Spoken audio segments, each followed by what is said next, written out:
Shalom, saudara yang dikasihi Tuhan Yesus.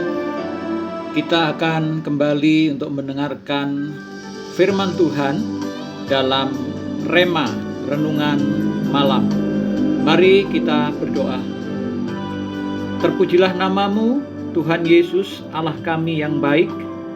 Kami bersyukur buat malam ini karena Tuhan yang selalu setia memberkati kehidupan kami.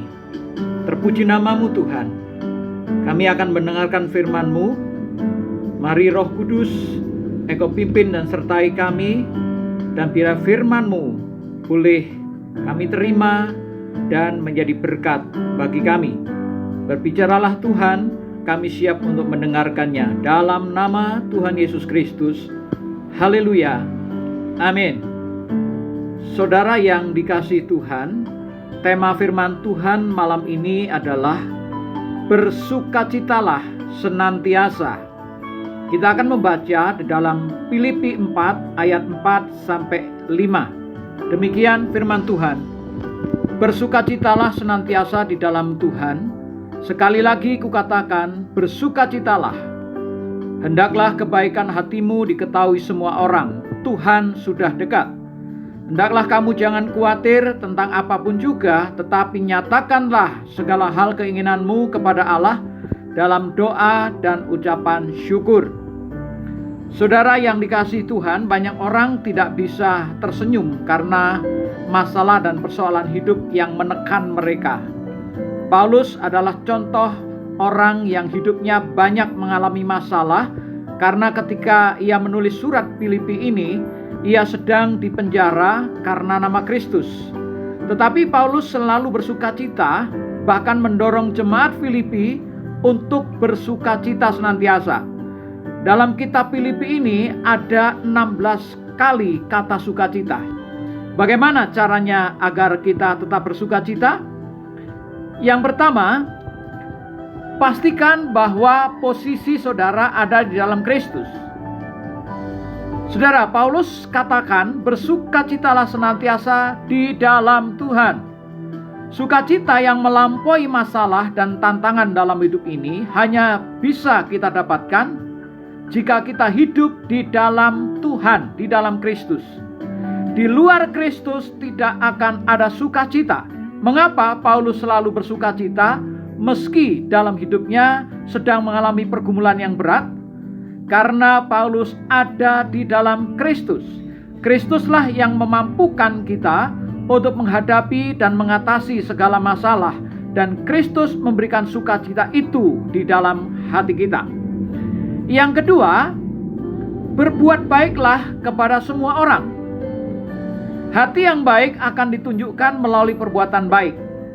Kita sebagai orang percaya seharusnya rajin berbuat baik, bukan untuk memperoleh keselamatan, karena keselamatan hidup yang kekal telah dianugerahkan kepada kita di dalam Kristus. Kita berbuat baik karena untuk membalas cinta kasih Tuhan dan sebagai ungkapan syukur kita kepada Tuhan yang telah menyelamatkan kita. Mengapa kita harus berbuat baik, saudara? Karena kita diciptakan baru dalam Kristus untuk melakukan pekerjaan baik. Lihat di Efesus 2 ayat yang ke-10.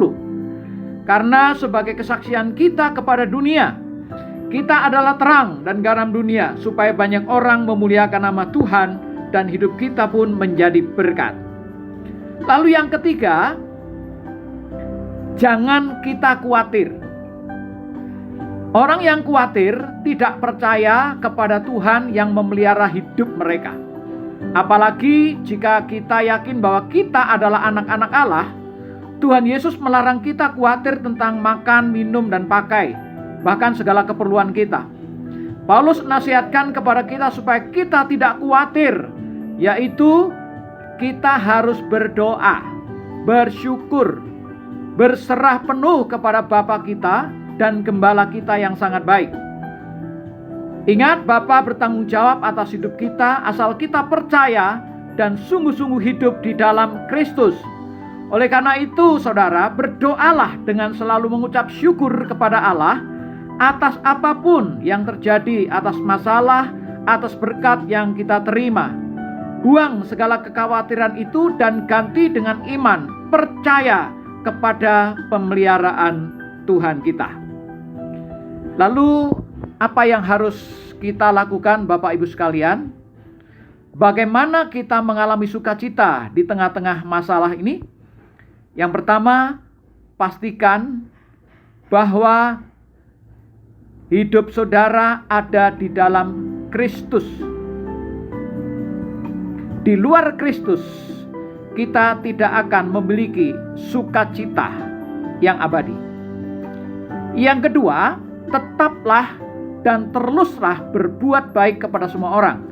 Karena perbuatan baik yang kita lakukan akan membuat kita bersukacita dan menjadi berkat.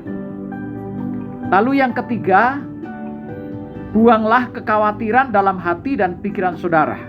Percayalah dan percayakan diri kita ini kepada Bapa yang memelihara hidup kita. Amin. Mari kita berdoa. Kami mengucap syukur buat firman-Mu ya Tuhan Yesus. Karena di dalam kami mengiring Tuhan. Meskipun ada banyak tantangan, ada banyak masalah.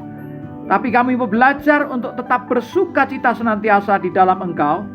Karena Engkau menjamin hidup kami. Engkau Bapa yang memelihara hidup kami. Kami bersyukur kepadamu Tuhan. Kami mau selalu bersyukur kepadamu atas apapun yang terjadi. Atas berkat-berkat yang telah kami terima kepada Tuhan. Dan kami mau juga untuk belajar terus berbuat baik kepada semua orang. Sehingga lewat perbuatan baik kami boleh senantiasa mempermuliakan nama Tuhan. Terpujilah nama Tuhan Yesus. Demi nama Tuhan Yesus kami berdoa. Haleluya. Amin.